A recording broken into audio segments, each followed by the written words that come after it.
To the issues. There's all this sturm and drang right now about Obamacare premiums going up 25 to 40%.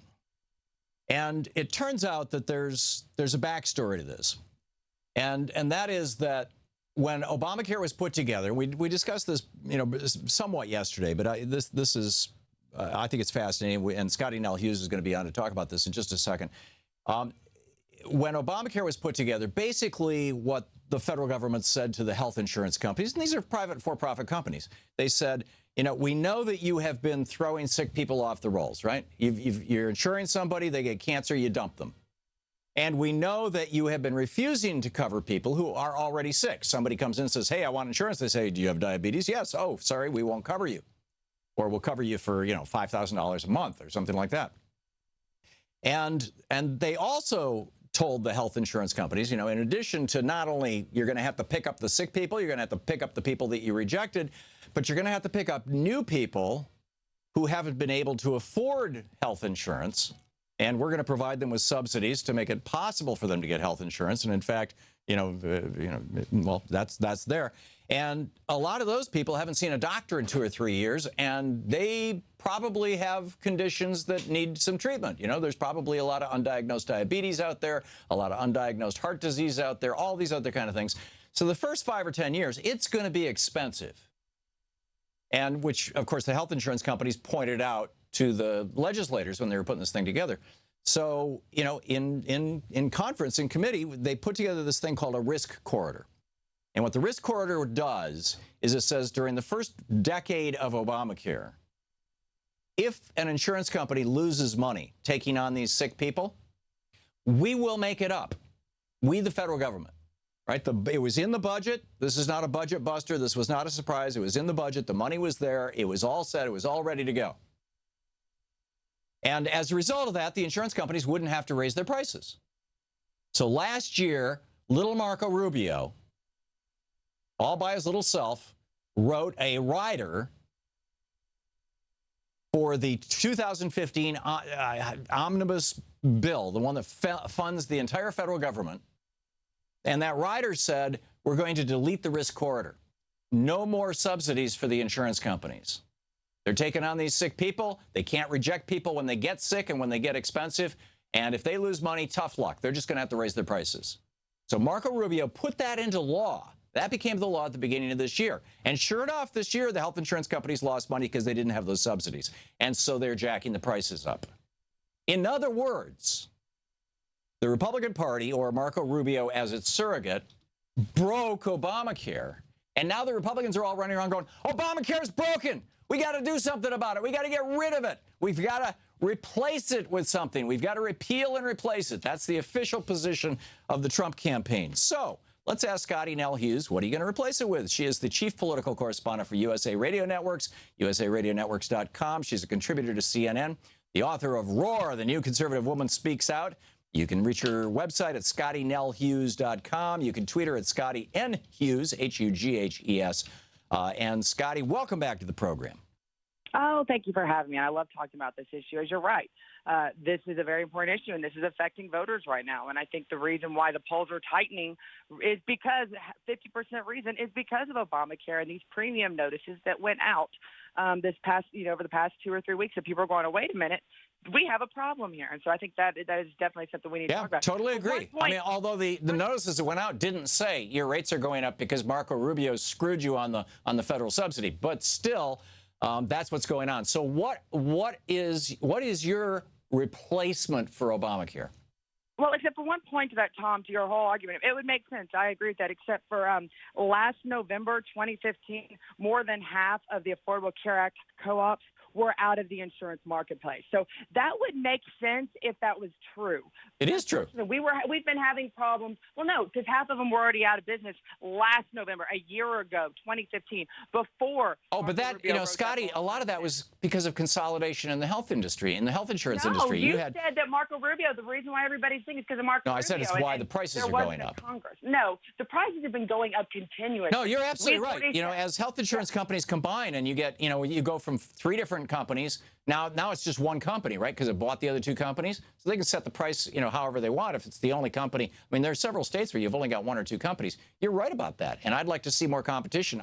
My solution for this, Hillary Clinton's solution for this, is to offer people the ability to buy into Medicare. In other words, a public option. So what's your solution? Well, and I think actually the ultimate solution of most liberal progressives is a single-payer government-funded system. But we can discuss that later. Let's talk about what President Trump is going to offer. The key is he's going to look at, he's going to fully repeal, as you talked about, and he's going to replace it with health savings accounts. And most importantly, this is something you and I talked about, the ability competition to purchase health insurance across state lines and allowing states to manage Medicaid funds themselves. Give it to the states to handle for their own citizens. He will also include reforms that will cut the red tape at the FDA. And there are 4,000 different drugs right now awaiting approval. And we want to speed up that approval of life-saving medications. And once again, encourage competition. Encourage a free market economy. And that is how we actually are able to expand our economy without the government subsidizing it. So I'm a guy who works at, a reasonable job. It's, I work at McDonald's or Walmart or retail here in Washington, D.C. or whatever. I'm making, above minimum wage. In fact, I think the minimum wage here in D.C. right now is $12 an hour. And I got a couple of kids and I'm trying to raise them and I'm just barely getting by. And you're saying that the solution is for me to set aside up to $5,000 a year and hope in a health savings account and hope that I never get sick enough that it costs me more than $5,000? Well, but it's also going to have the insurance out of all. But I mean, what are your? But where do I get my insurance from right now? Well, but you still get your insurance, but the key is you're encouraging these different insurance companies to compete against each other instead of right now when they're competing against the government, which all healthcare always knows. When the government gets involved, prices always go up. So let's make these competitions between each other and between the healthcare providers themselves and take the government as much as possible out of it, except for the cases of Medicare and Medicaid and what they were originally intended to do, which was to be for Medicare, for Medicaid to be more of just. So you're saying, let me see if I get this right. You're saying that you want to do away with the state exchanges and you want to make this federal. So you want a big government federal solution to this. We want state exchanges to be able to compete against each other. That if North Carolina is offering a better rate and a better price and they're able to negotiate, I'm going to go, even though I live in Tennessee, and be able to buy a health insurance through the state exchange of North Carolina. Right. We're going to make these states be able to compete with each other. What is wrong with that? When has competition ever failed us? Well, with healthcare, competition has been failing us for well over 100 years, I would say. I'm all in favor of competition. You know me, Scotty. I'm a businessman. I like competition. But we're talking about life and death here. We're not talking about the latest pair of blue jeans or whether, I want the red car or the blue car. We're talking about the ability to survive. We are literally the only developed country in the world where you can go bankrupt because you get sick. We are the only one. And I'm still trying to figure out what Donald Trump's solution to that is. Well, I just told you encourage competition, but here's what's so interesting about it. Well, you just told me, let the health insurance companies compete. Let's say that wonderful competition, it goes nationwide. We do the same thing we did with credit cards. And by the way, for people old enough to remember what happened with credit cards, I know you're not, Scotty, but back in the 70s, it used to be that every state regulated credit cards. They had, you had the insurance commissioner was in charge of credit cards as well. And that got done away with so that there were federal, states could compete. So what happened was North Dakota said, we're going to set the lowest standards, the lowest regulation. We're going to let credit card companies screw their customers as much as they want. They don't have to disclose stuff to them. They can stick them with hidden fees. They can do all kinds of stuff. And guess what? All the credit card companies moved to North Dakota. And then they started buying each other to the point where there's only 3 left. Now, if that same thing happens with health insurance, we're screwed. So your solution has already been tried with credit cards, and we're all paying 29% right now and getting regularly screwed by our credit card companies.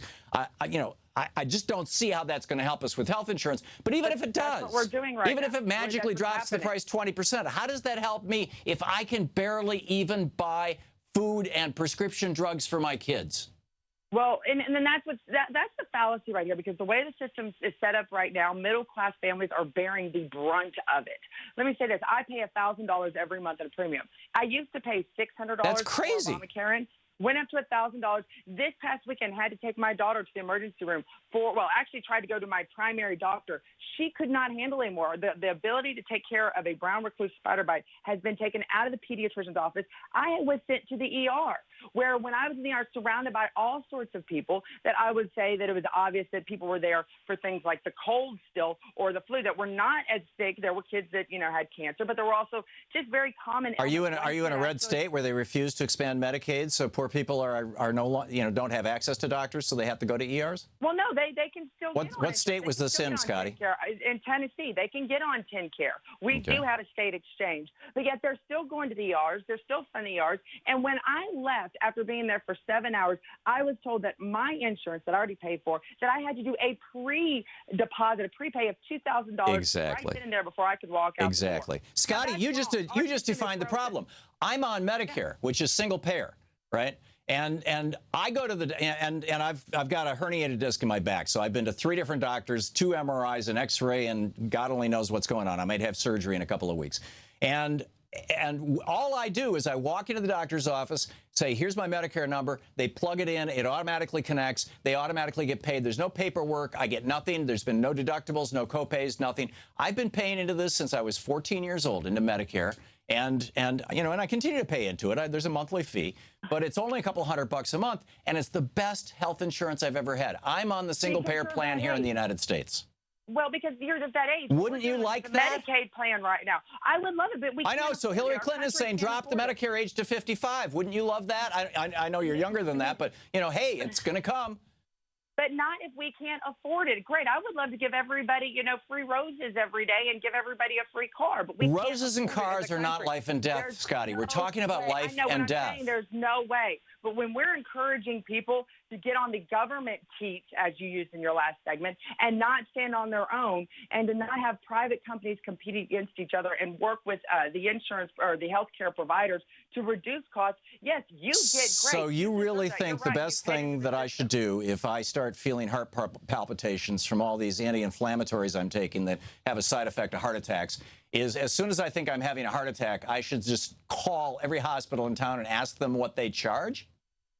Unfortunately, that's what you're finding. You're finding people. Well, first of all, like you said, you're on Medicare. Well, no, I'm on a single-payer system, so I can just go anywhere. But if you were a single-payer government funded, that means my taxpayers are also supplementing. That's right. That's right. We share the risk across all of us, so the little person doesn't get screwed. David Koch is paying into Medicare. Well, but what I'm saying is he doesn't like it, but he's doing it. It's going to be bankrupt.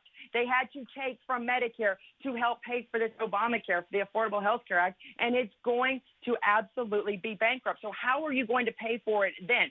Raise taxes once again? Because that's how Hillary Clinton's solution is. So I'm supposed to believe you that this system that works in every other developed country in the world, the system that works in every other country in the world can't work here because what? Americans are too stupid? But ask England about our companies are too greedy? Well, no, go ask England about the health care that they actually provide and why. I have used the British health system. I've used it. Well, it's wonderful. I use their dentist too. It's wonderful. Because they're known for having that. Okay, Scottie Nell Hughes. Scottie, thank you for enlightening us. The chief political correspondent with USA Radio Networks, contributor to CNN, speaking on behalf of Donald Trump. Scottie N. Hughes. You can tweet her at Scottie N. Hughes. Thank you, Scottie. Thank you. This is the Thom Hartmann Program.